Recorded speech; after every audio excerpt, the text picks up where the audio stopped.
Hello everyone, welcome back to shape up your life. आज की video में आप देखेंगे मेरी full diet during intermittent fasting.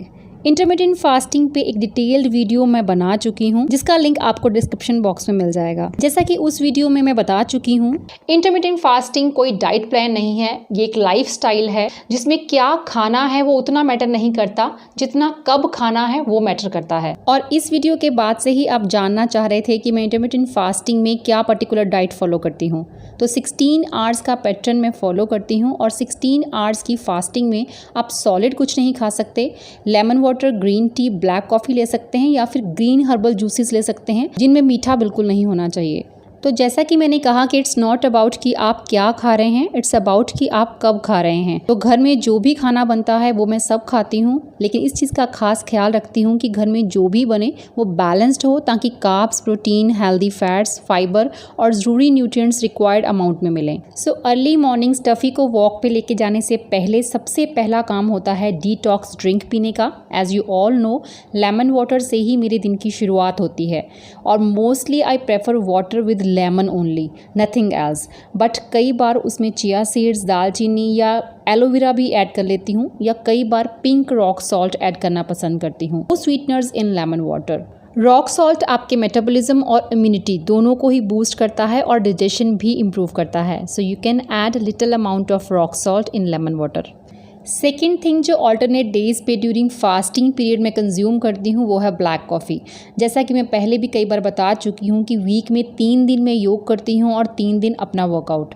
सो जिस दिन मुझे वर्कआउट करना है उस दिन to boost my energy, workout से 15 मिनट पहले मैं ब्लैक कॉफ़ी पी लेती हूँ। इससे मैं काफ़ी एनर्जेटिक फील करती हूँ और अपने वर्कआउट में भी अच्छा परफॉर्म कर पाती हूँ, क्योंकि वर्कआउट से भी तकरीबन 4 घंटे बाद मैं अपना ईटिंग विंडो शुरू करती हूँ और उसी दौरान मुझे घर की कुछ क्लीनिंग, कुकिंग जैसी चीज़ें भी करनी होती हैं। तो कॉफ़ी की वजह से फिर मैं लो फील नहीं करती। बट हाँ, जिस दिन योग करती हूँ उस दिन इसे अवॉइड करती हूँ, क्योंकि योग एंड प्राणायाम तो अपने आप में ही सोर्स ऑफ एनर्जी हैं। इसके बाद 12 बजे जैसे ही मेरी ईटिंग विंडो शुरू होती है तो अपना फास्ट ब्रेक करती हूँ मैं एक फ्रूट से। अपनी पसंद का कोई भी फ्रूट आप ले सकते हैं। अगर इंटेंस वर्कआउट किया है तो इसी फ्रूट को थोड़ा सा कर्ड और वे प्रोटीन के साथ ग्राइंड करके स्मूदी बना लेती हूँ। मैं आपको हमेशा कहती हूँ कि अपनी डाइट में प्रोटीन का खास ख्याल रखें, स्पेशली बढ़ती एज में आपके मसल्स स्टिफ रहें, उसके लिए प्रोटीन बहुत ज़रूरी है, और साथ ही फिजिकल एक्टिविटीज़ भी। अगर आपकी ईटिंग विंडो 10 या 11 बजे ओपन होती है तो आप ब्रेकफास्ट कर सकते हैं, तो लंच फिर लाइट रखें। मेरी ईटिंग विंडो 12 बजे शुरू होती है तो मैं ब्रेकफास्ट स्किप करती हूँ और मुझे डायरेक्ट लंच पे ही जंप करना पड़ता है। जिस दिन स्मूदी ली है उस दिन हाफ एन आवर के गैप में मैं अपना लंच ले लेती हूँ। अगर सिर्फ फ्रूट ही खाया है तो 12:10 या 12:15 तक मेरा लंच शुरू हो जाता है। लंच में मोस्टली दाल, राइस, कर्ड और सैलेड होता है। इसकी क्वांटिटी एक सर्विंग स्पून ही होनी चाहिए। अगर रोटी है तो बस एक रोटी। दाल से आपको प्रोटीन मिलता है और साथ ही कार्बोहाइड्रेट्स भी, तो रोटी और राइस की क्वांटिटी बढ़ा के कार्बोहाइड्रेट्स की रेशो बढ़ाने का कोई मतलब नहीं। कोई ना कोई वेजिटेबल भी साथ हो, इसका मैं खास ख्याल रखती हूँ। अगर कुछ लेफ्ट ओवर वेजिस पड़ी हैं तो उससे भी यूज़ कर सकते हैं, या फिर बहुत ही कम टाइम में वेजिस को सौटे करके अपनी डाइट में इंक्लूड किया जा सकता है। कुछ नहीं हो तो इस तरह से पालक प्यूरी मैं हमेशा फ्रिज में रखती हूँ। सिंपल जीरा, गार्लिक और अनियन वगैरह के साथ इसे ऐड करके बहुत ही हेल्दी एंड क्विक ग्रीन्स को आप अपनी प्लेट में ऐड कर सकते हैं। सिंपल जीरा, गार्लिक और सॉल्ट के साथ भी पालक बहुत टेस्टी बनता है और एक कटोरी फुल पालक में सिर्फ 25 कैलोरीज होती हैं। तो अभी आपने देखा कि जब मैं इंटरमिटेंट फास्टिंग नहीं कर रही थी तब भी मेरा खाना इसी तरह का होता था, लेकिन अब फ़र्क सिर्फ इतना है कि खाने का टाइम थोड़ा रिस्ट्रिक्ट हो गया है। मतलब आपको जो भी खाना है वो उस टाइम लिमिट के अंदर ही खाना है। उसके बाद 3 साढ़े 3 बजे मुझे थोड़ी सी भूख फील होती है और उस वक्त मैं अपने रूम में ही मी टाइम स्पेंड कर रही होती हूँ।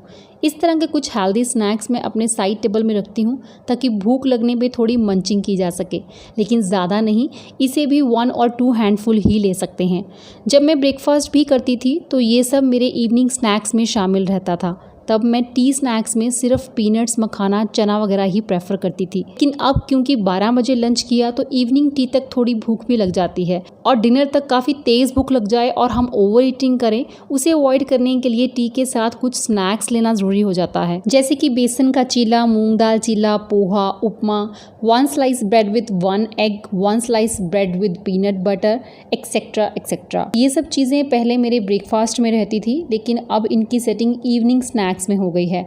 अगर आप इंटरमिटेंट फास्टिंग में ब्रेकफास्ट करना चाहते हैं तो आप यही सब ब्रेकफास्ट में भी ले सकते हैं। फिर आपको इवनिंग स्नैक लाइट रखना होगा, लेकिन ब्रेकफास्ट में इनकी क्वांटिटी ज़्यादा रहेगी। जैसे कि आप ब्रेकफास्ट में अगर 2 या 3 चीला ले रहे हैं तो इवनिंग स्नैक में आपको 1 ही चीला काफ़ी है। 8 बजे तक मुझे अपना डिनर फिनिश करना होता है, तो वही रोटी सब्जी या दाल, जैसे दाल के साथ कभी एग भुर्जी ले लेती हूँ। अगर आप वेजिटेरियन हैं तो पनीर ज़रूर ऐड करें अपनी डाइट में। अगर आप नॉन वेजिटेरियन हैं तो chicken fish are very good options. अगर इवनिंग स्नैक कुछ हैवी हो गया है तो डिनर में फिर मैं चपाती बिल्कुल स्किप करती हूँ और कई बार सिर्फ ओट मील लेना ही प्रेफर करती हूँ। सो इंटरमिटेंट फास्टिंग हो या फिर रुजुता दिवेकर्स डाइट पैटर्न, इतने सालों में मैंने एक चीज़ सीखी है कि लिसन टू योर स्टमक। जितना आप हेल्दी खाएंगे उतना ही आपकी बॉडी एनर्जेटिक एंड एक्टिव रहेगी। हमारी बॉडी ही हमारी हेल्थ टीचर है। ईच एंड एवरी टाइम वो हमें बता देती है कि हमने कब क्या गलत खाया है और नेक्स्ट टाइम हम क्या करें कि सब कुछ ठीक हो जाए। ज़रूरत है तो बस उसकी बात सुनने और समझने की। डिनर से 1 घंटे बाद टाइम आता है ग्रीन टी का। 9 बजे के अराउंड हम लोग ग्रीन टी पी लेते हैं। जैस्मिन अपने पापा के ऑफिस का ही कुछ काम कर रही है और हम तीनों जन ही रात को ग्रीन टी पीते हैं। इस वीडियो में मैंने रेसिपीज़ शेयर नहीं की, लेकिन इनमें से कुछ रेसिपीज़ मैं ऑलरेडी शेयर कर चुकी हूँ। उन वीडियोज़ का लिंक आपको डिस्क्रिप्शन बॉक्स में मिल जाएगा। तो चलिए फिर मिलते हैं नेक्स्ट वीडियो में। Till then bye bye, take care and stay